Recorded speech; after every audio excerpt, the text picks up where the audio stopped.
अस्सलाम वालेकुम। इस वीडियो के अंदर हम अपना पहला नेटवर्क जो है उसको डिज़ाइन करने जा रहे हैं, लेकिन नेटवर्क को ट्रेन करवाने से पहले हम एक ऐसी एग्जांपल देखेंगे जिसमें नेटवर्क जो है वो पहले से ट्रेंड होगा। नेटवर्क किस डाटा सेट पे ट्रेन होगा, सबसे पहले मैं आपको बताऊंगा कि ये किस डाटा सेट पे ट्रेंड है। देन हम एक ट्रेंड नेटवर्क देखेंगे और फिर मैं उस नेटवर्क का एक वेट जो है उसको ज़ीरो सेट करके उसको दोबारा जो है वो ट्रेन करवाऊँगा। ठीक है, तो ये बेसिकली इस वीडियो का आइडिया है। तो वीडियो थोड़ी सी लेंथी हो जाएगी, तो स्टार्ट करते हैं। सबसे पहले मैं रिक्वायर्ड जो पैकेजेस हैं उनको लोड कर लेता हूँ। सबसे पहले मैं टॉर्च जो है उसको लोड कर लेता हूँ। देन मैं torch.nn में से इसको इंपोर्ट कर लेता हूँ एज nn। देन मैं torch.nn फंक्शनल में से f उसको एज एलियस बना लेता हूँ। इसमें एक्चुअली रेलू और जिस तरह के एक्टिवेशन फंक्शंस हैं जिन्हें मैं यूज़ करूँगा।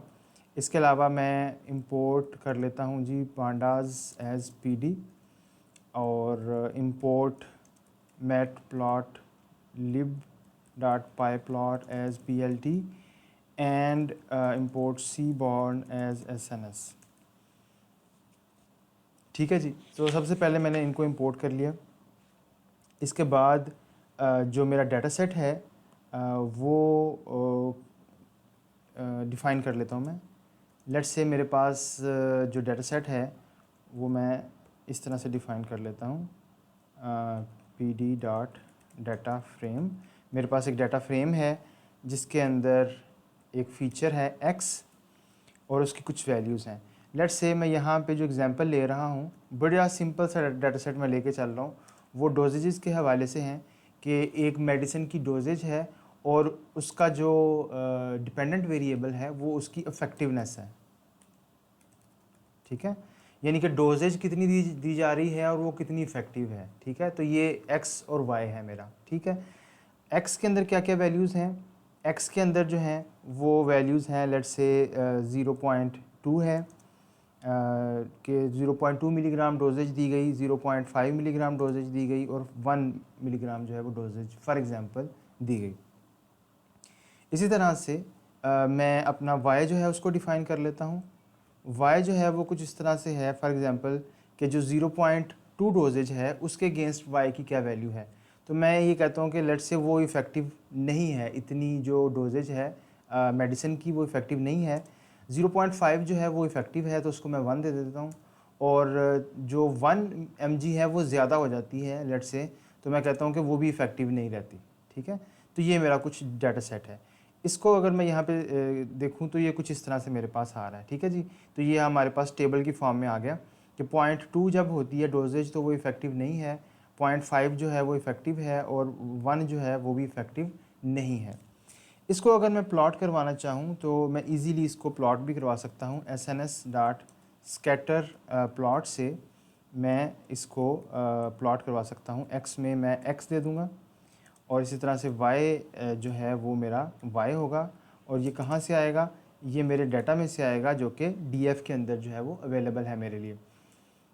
तो यहाँ पे आप देख सकते हैं कि ये डाटा जो है वो प्लॉट होके आपके सामने आ गया। ठीक है, अब यहाँ पे आप देख सकते हैं कि ये काइंड ऑफ इस तरह का रिलेशनशिप है कि पहला पॉइंट जो है वो यहाँ पे है और फिर एकदम से वो जो 0.5 पे जो है ना वो पॉइंट यहाँ पे आ जाता है और 1 पे जो है ना वो दोबारा 0 पे आ जाता है। ठीक है, तो ये वाई एक्सिस में 0 या 1 जो है वो क्लासेस गिवन है और एक्स एक्सिस में जो है वो डोजेज है। ठीक है जी, तो ये बेसिकली हमारा डाटा है। अब मैं क्या करूँगा, सबसे पहले मैं एक पहले से जो ट्रेंड नेटवर्क है उसको रन करूँगा और उसको आपको दिखाऊँगा कि किस तरह से उस ट्रेंड नेटवर्क ने इस डाटा को मॉडल किया हुआ है। ठीक है, तो उसके लिए जो मैं नेटवर्क यूज़ करने जा रहा हूँ उसके वेट्स और उसकी बायसेस पहले से मैंने जो है वो मॉडल को ट्रेन करवा के मैंने वो कंप्यूट की हुई हैं, तो मैं वही वाली यूज़ करने जा रहा हूँ। लेकिन अपनी आसानी के लिए मैं यहाँ पे उसको डिस्प्ले करवा लेता हूँ उस नेटवर्क को। ठीक है, तो वो मैं क्या करता हूँ कि यहाँ से मैं इंसर्ट करता हूँ इमेज। मेरे पास वो इमेज जो है वो अवेलेबल है, उसका नाम है आई गेस नेटवर्क। इसको मैं ओके करता हूँ और यहाँ पे मेरे पास जो है ये इमेज आ जाएगी। ठीक है, तो ये नेटवर्क है जो मैं बेसिकली डिज़ाइन करने जा रहा हूँ जो कि ट्रेंड है पहले से, क्योंकि इसमें आप देख सकते हैं कि ये जो इनपुट है एक ही फीचर है जो कि एज इनपुट आ रहा है सॉरी, एक इनपुट फीचर आ रहा है एज इनपुट, और आउटपुट जो है वो भी एक ही है, ठीक है। और इस इनपुट के अगेंस्ट यहाँ पे आप देखें कि इनपुट जो है वो मल्टीप्लाई हो, उसमें जो वेट है वो मल्टीप्लाई हो रहा, वेट जो है जो 0 है वो 1.7 है, तो इनपुट जो है वो मल्टीप्लाई होगा 1.7 से, और देन उसमें बायस ऐड होगी -8.5, और फिर उस पर जो है वो रैलो एक्टिवेशन फंक्शन अप्लाई होगा। इसी तरह से अगर दूसरी साइड को देखें तो यहाँ पे भी सबसे पहले इनपुट के साथ 12.6 जो है वो मल्टीप्लाई होगा, और देन उसमें 0 बायस जो है वो ऐड होगी, और उसके बाद उस पर रैलो एक्टिवेशन फंक्शन अप्लाई होगा, और इस तरह से ये प्रोसेस चलेगा। और एंड पे क्या होगा कि हमारे पास फाइनली ये रैलो फंक्शन अप्लाई होगा और हमारे पास आउटपुट जो है वो हमारा आ जाएगा।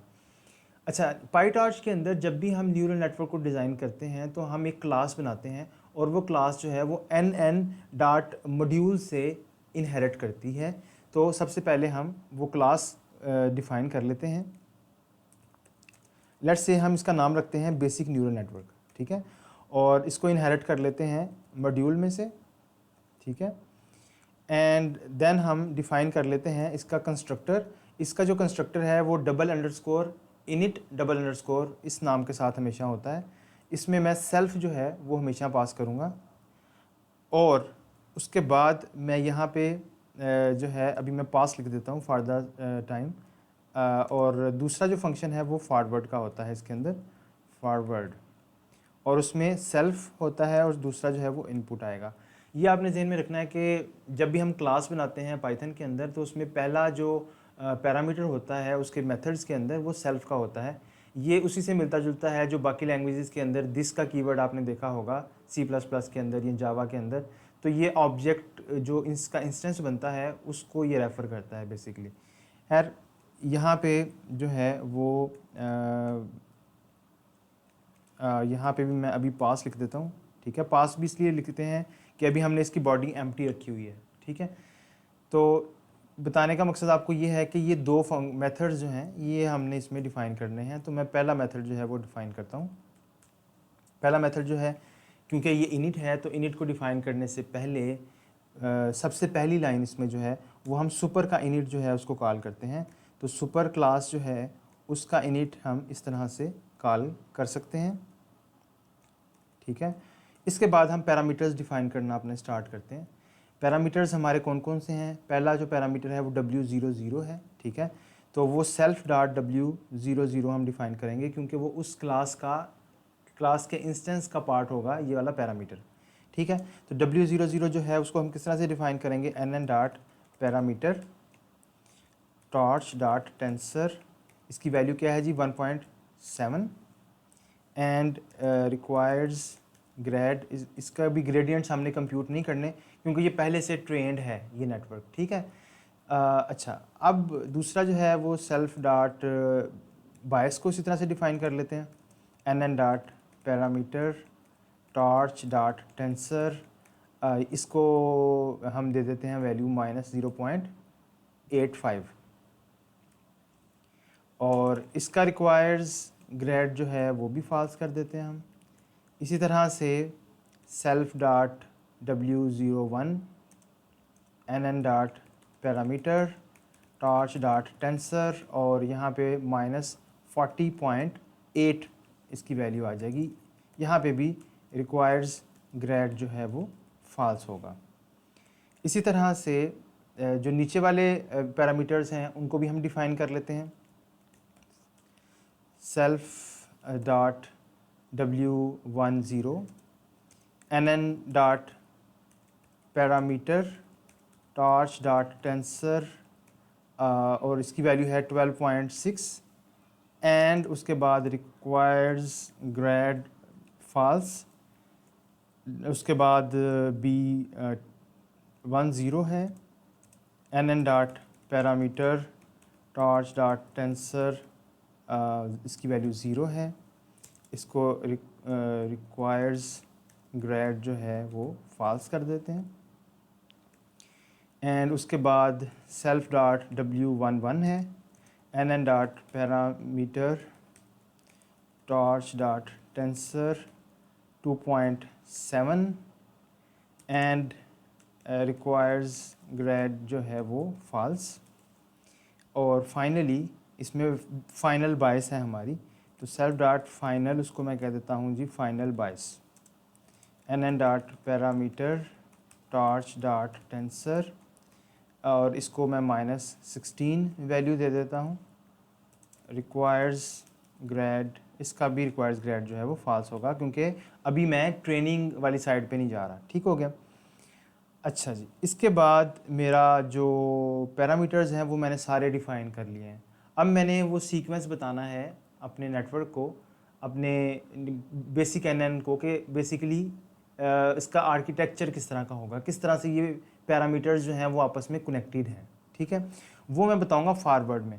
तो फॉरवर्ड में आप इस तरह से समझें कि आप एक फॉरवर्ड पास उसको बता रहे हैं कि किस तरह से फॉरवर्ड पास होना है, कहाँ कहाँ से गुजर के जाना है, और उस प्रोसेस में किन वेरिएबल्स, किन पैरामीटर्स के साथ उसको मल्टीप्लाई करना है, क्या पैरामीटर्स जो हैं वो उसमें ऐड करने हैं, ये सारा आपने यहाँ पे बताना है। तो उसके लिए सबसे पहले मैं इनपुट टू टॉप वैल्यू जो है वो डिफ़ाइन कर लेता हूँ। टॉप वैल्यू के पास क्या आ रहा है, टॉप वैल्यू के पास इनपुट्स जो है वो मल्टीप्लाई होगा W00 से, तो मैं यहाँ पे कहता हूँ जी इनपुट जो है वो मल्टीप्लाई होगा सेल्फ डॉट W00 से, और उसमें ऐड होगा सेल्फ डॉट B00। ठीक हो गया, ये हमारे पास इनपुट आ जाएगा जो कि इस न्यूरॉन का इनपुट बनेगा। ठीक है, और देन यहाँ पे क्या अप्लाई होगा, यहाँ पे रैलू अप्लाई होगा, तो मैं रैलू अप्लाई कर देता हूँ। यहाँ पे टॉप रैलू का आउटपुट क्या आएगा, ऊपर मैंने जो f इंपोर्ट किया हुआ है उसके अंदर रैलू का फंक्शन अवेलेबल है, उसके अंदर जो ऊपर मेरा इनपुट टू टॉप रैलू है वो आ जाएगा। ठीक है, और उसके बाद स्केल्ड, ये बेसिकली इसका जो आउटपुट आएगा उसको मैं W01 से मल्टीप्लाई करूँगा, तो यहाँ पे मैं स्केल्ड इसको कह देता हूँ स्केल टॉप रैलू, और जो मेरा टॉप रैलू का आउटपुट आ रहा है उसको मैं मल्टीप्लाई कर देता हूँ सेल्फ डॉट W01 के साथ। ठीक है, तो मैं यहाँ तक पहुँच चुका हूँ, इनको ऐड करते हुए, मल्टीप्लाई करते हुए, रैलू अप्लाई करते हुए यहाँ पे आ चुका हूँ। अब मैं यही काम ये नीचे वाले जो हैं, नीचे वाला जो ये पाथ है इसके लिए भी मैं यही काम करता हूँ। तो मैं क्या करता हूँ, इसको जस्ट कॉपी कर लेता हूँ, यहाँ पे मैं इसको पेस्ट कर लेता हूँ। तो इनपुट टू यहाँ पे टॉप था, तो मैं इसको अब करता हूँ कि बॉटम जो मेरे पास न्यूरॉन है उसमें इनपुट सेल्फ W00 की बजाय 10 से इसको मल्टीप्लाई करो, और 00 ऐड करने की बजाय 10 बायस जो है वो इसमें ऐड करो, जो कि आपको यहाँ पे नज़र आ रही है। ठीक है, इसी तरह से जो रैलू है वो किस पे अप्लाई होगा, अब बॉटम पे। ठीक है, जो मैंने ये कम्बिनेशन बनाया है लीनियर, उस पर रैलू अप्लाई होगा, और इसको मैं कह देता हूँ बॉटम रैलू आउटपुट। और इसी तरह से ये बॉटम रैलू आउटपुट जो है वो मैं इसको दूंगा, और इसको स्केल ये किस तरह से करेगा, यहाँ पे W11 है तो ये W11 से ये मल्टीप्लाई होगा, तो मेरे पास स्केल्ड बॉटम रैलू आ जाएगा। ठीक है जी। अच्छा, इसके बाद फाइनली मैंने क्या करना है, फाइनली मैंने उसमें ये बायस जो है बेसिकली ऐड हो रही है इन दोनों के अंदर, तो वो मैं ऐड कर देता हूँ। यहाँ पे मैं कहता हूँ कि final input to final value जो है वो क्या आ रहा है, वो बेसिकली जो स्केल्ड टॉप वैल्यू है उसको मैं लूँगा, प्लस जो स्केल्ड बॉटम वैल्यू है उसको मैं लूँगा, एंड जो मेरी बायस है फाइनल बायस उसको मैं कॉपी कर लूँगा और वो यहाँ पे आ जाएगी, और एंड पे दोबारा जो है वो रैलू अप्लाई होगा। ठीक है, क्योंकि आप देख रहे हैं कि ये ऐड होने के बाद यहाँ पे फाइनली रैलू अप्लाई होता है, उसके बाद आउटपुट आता है। तो यहाँ पे मैं आउटपुट कैसे डिफ़ाइन करूँगा, f डॉट रैलू, और उसके अंदर ये जो मेरा यहाँ पे इनपुट है वो मैं इसको दे दूँगा जो मैंने डिफ़ाइन किया है, और एंड पे मैं क्या करूँगा कि इसको रिटर्न करवा दूँगा। ठीक है, तो ये मेरी क्लास इस तरह से डिफ़ाइन होगी। ये क्लास डिफ़ाइन करने के बाद अब मैं क्या करूँगा कि लेट्स से मैं, जैसे मैंने ऊपर एग्जांपल ली थी ये डाटा सेट की, तो अब मैं इस मॉडल का बिहेवियर देखने के लिए कुछ वैल्यूज़ जनरेट करता हूँ x की, और उस पर देखता हूँ कि ये मॉडल कैसे बिहेव करता है। ठीक है, तो उसके लिए मैं कहता हूँ जी कि इनपुट्स कहता हूँ उसको, लेट्स से, और उसको डॉट लिन स्पेस से कुछ वैल्यू जनरेट कर लेता हूँ। जैसे numpy के अंदर हमने देखा था कि लिन स्पेस का फंक्शन होता है, इसी तरह से टॉर्च के अंदर भी लिन स्पेस का फंक्शन का वही पर्पज़ है, ठीक है। यानी कि इसको मैं स्टार्ट दे दूंगा 0, इसको मैं एंड दे दूंगा 1, यानी कि 0 से 1 तक जाना है, इक्वली स्पेस्ड वैल्यूज जनरेट करनी है। कितनी वैल्यू जनरेट करनी है? 11, ठीक है। तो अगर मैं यहाँ पे इनपुट्स देखूँ तो वो इस तरह से वैल्यूज़ आ रही हैं, 0, 0.1, 0.2 and up to so on, up to 1 आ रही हैं हमारे पास यहाँ पे, ठीक है। तो ये वैल्यूज़ मैं अब अपने मॉडल को एज इनपुट दूंगा और देखूंगा कि मॉडल का बिहेवियर जो है वो किस तरह से है। तो मॉडल को देने के लिए सबसे पहले मैं मॉडल का इंस्टेंस बना लूँगा, बेसिक NN का इंस्टेंस बना लूँगा। अच्छा जी, इसमें रिक्वायर्स ग्रेड का एरर आ रहा है 0, 1 पे। आई थिंक इसमें कुछ स्पेलिंग्स मिस्टेक हो गई है, तो मैं इसको ठीक कर लेता हूँ जी। तो ये हमारा मॉडल बन गया। मॉडल बनाने के बाद हमने इसको इनपुट देना है। मॉडल को मैंने इनपुट्स दे दिए सारे के सारे, और मेरे पास जो है यहाँ पे आउटपुट्स आ गए सारे के सारे, ठीक है जी। अब मैं इसको प्लॉट कर लेता हूँ। तो मैं SNS डॉट सेट कर लेता हूँ इसका स्टाइल, वाइट ग्रिड इसका स्टाइल सेट कर देता हूँ। सी बाउंड से मैं इसको प्लॉट करने जा रहा हूँ, और लाइन प्लॉट जो है वो मैं उसमें x में जो है वो इनपुट्स दे देता हूँ, y में जो है वो मैं आउटपुट्स दे देता हूँ। कलर जो है वो मैं उसका ग्रीन सेट कर देता हूँ, colour is equal to green. और उसके बाद मैं उसकी लाइन विड्थ जो है वो 2.5 दे देता हूँ, ठीक हो गया। और इसके अलावा मैं इसका x लेबल जो है वो दे देता हूँ, लेट्स से जी मेरी ये डोजेज है x एक्सिस पे, और y लेबल जो है वो मैं उसकी इफ़ेक्टिवनेस दे देता हूँ, इफ़ेक्टिवनेस। तो ये आप देख सकते हैं कि जो ट्रेंड मॉडल है, जिसके पैरामीटर्स पहले से फाइन ट्यून हुए हैं, मॉडल ट्रेंड है, वो एग्जैक्टली वही रिस्पांस दे रहा है जो कि डाटा की बेस पे हमें मिलना चाहिए। डाटा हमारा ये था, अगर आप देखें तो डाटा में सिर्फ एक पॉइंट पे, क्योंकि हमारी डोजेज जो है वो इफ़ेक्टिव है, वो 0.5 है, ठीक है। तो 0.5 पे आप देख सकते हैं कि इसके वैल्यू 1 है, और बाकी 2 डाटा पॉइंट्स पे उसकी वैल्यू जो है वो 0 है। इसी तरह से जो हमारा ट्रेंड मॉडल है उसने भी कुछ इसी तरह का प्लॉट शो किया है हमें, कि वो 0 से 1 के दरमियान जो वैल्यूज़ हैं उसमें सिर्फ 0.5 की वैल्यू ऐसी है जिसमें वो 1 आउटपुट दे रहा है हमारा मॉडल, और बाकी सब वैल्यूज़ के लिए वो 0 आउटपुट दे रहा है, ठीक है जी। तो ये बेसिकली जो है वो आइडिया था कि किस तरह से प्री ट्रेंड मॉडल जो है वो हम यूज़ कर सकते हैं, जो कि जिससे आप सिमिलैरिटी देख सकते हैं कि डाटा को किस तरह से मॉडल किया है हमारे नेटवर्क ने। अब हम ये करते हैं कि ये जो हमारा नेटवर्क है इसको कॉपी करते हैं और इसमें थोड़ा सा चेंज करते हैं ताकि ये नेटवर्क जो है लर्न करे, ठीक है, ताकि हमें लर्निंग की भी समझ आ जाए कि लर्निंग किस तरह से होती है। हम यहाँ पे इसका नाम जो है उसके एंड पे अंडरस्कोर ट्रेन जो है वो ऐड कर देते हैं, और फॉर एग्जांपल ये फाइनल बायस जो है इसको हम 0 सेट कर देते हैं, और रिक्वायर्ड्स ग्रेड जो है उसको हम ट्रू डिफाइन कर लेते हैं, ठीक है जी। यानी कि सिर्फ एक पैरामीटर को हम जो है वो 0 सेट कर रहे हैं। हम ये देखते हैं कि इसकी लर्निंग होती है या नहीं होती। बेसिकली इसकी लर्निंग अगर होगी तो इसकी वैल्यू उसे क्या लर्न करनी चाहिए, 16, क्योंकि 16 ऐसी वैल्यू है फाइनल बायस की जिसकी बेस पे जहाँ पे 0 आना चाहिए आउटपुट वहाँ पे 0 आ रहा है, और जहाँ पे 1 आउटपुट आना चाहिए वहाँ पे 1 आ रहा है, ठीक है। तो अब हम इसकी वैल्यू 0 करके देखते हैं। तो इसको हम रन करते हैं, इसका हम इंस्टेंस बना लेते हैं उसी तरह से, model is equal to basic NN underscore train.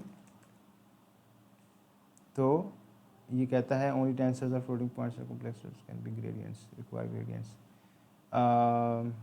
एक मिनट, यहाँ पे पॉइंट लगा देते हैं हम साथ में। ठीक है। तो ये फ्लोटिंग पॉइंट में हमें देना होता है, तो 0 के साथ मैंने इसलिए पॉइंट जो है वो यहाँ पे लगा दिया है, ठीक है जी। अच्छा, उसके बाद यहाँ पे मॉडल हमारा जो है उसका इंस्टेंस बन चुका है।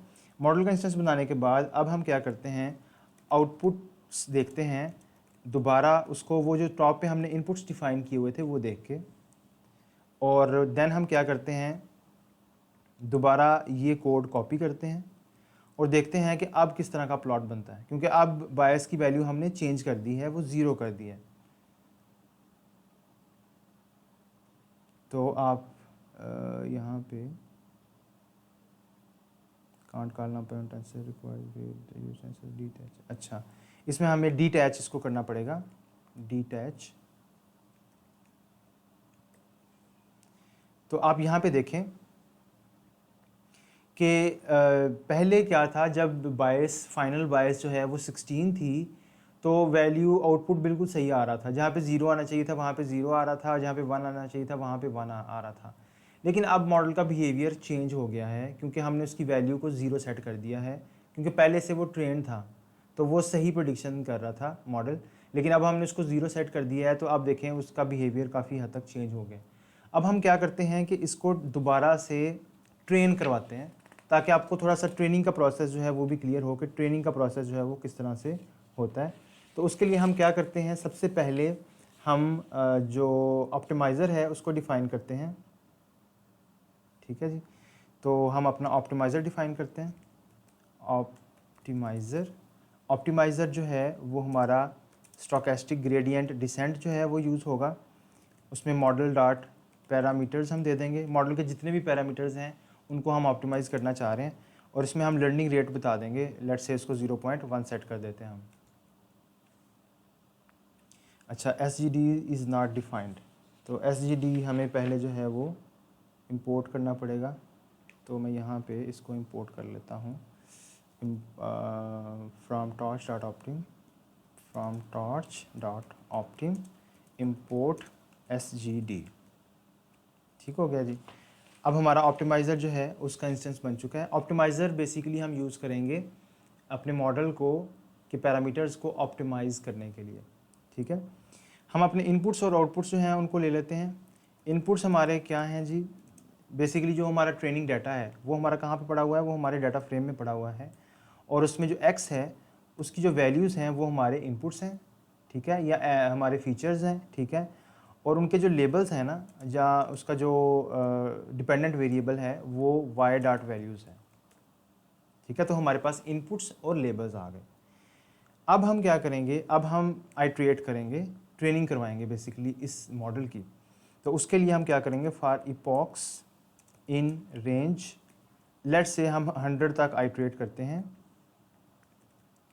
और 100 तक आइट्रेट करने से पहले हम टोटल लॉस जो है उसको 0 सेट कर देते हैं सबसे पहले, ठीक है। हम लॉस साथ साथ कैलकुलेट करते जाएंगे, और उसके बाद हम फॉर आई इन रेंज, जितने हमारे इनपुट्स हैं वहाँ तक हमने लूप लगाना है।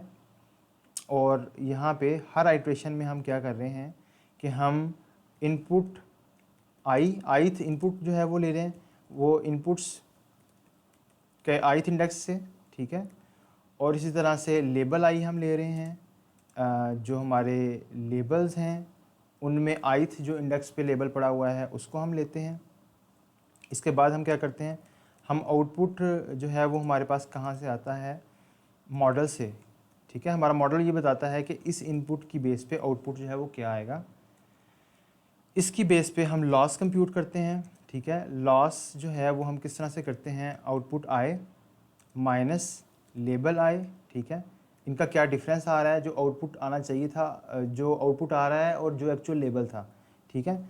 इसका हम स्क्वायर ले लेते हैं, ठीक है। और देन हम क्या करते हैं, लॉस डॉट बैकवर्ड, ठीक है। ये बैकवर्ड क्या करता है, ये बैक प्रोपोगेशन करता है। तो जिस पैरामीटर का जो रिक्वायर्ड्स ग्रेड है वो ट्रू होगा, वो सारे पैरामीटर्स को ये ऑप्टिमाइज़ करना शुरू कर देगा, ठीक है। आपको कुछ खास करने की ज़रूरत नहीं है, जस्ट आपने लॉस डॉट बैकवर्ड का फंक्शन कॉल करना है। तो क्योंकि हमने बाकी पैरामीटर्स में शायद इतना चेंज नहीं आएगा, सिर्फ लास्ट वाला जो पैरामीटर है क्योंकि उसकी वैल्यू चेंज होने की वजह से काफ़ी इफेक्ट आ रहा है, तो ऑटोमेटिकली उसकी वैल्यू जो है वो अपडेट करना शुरू कर देगा इन ईच आइट्रेशन।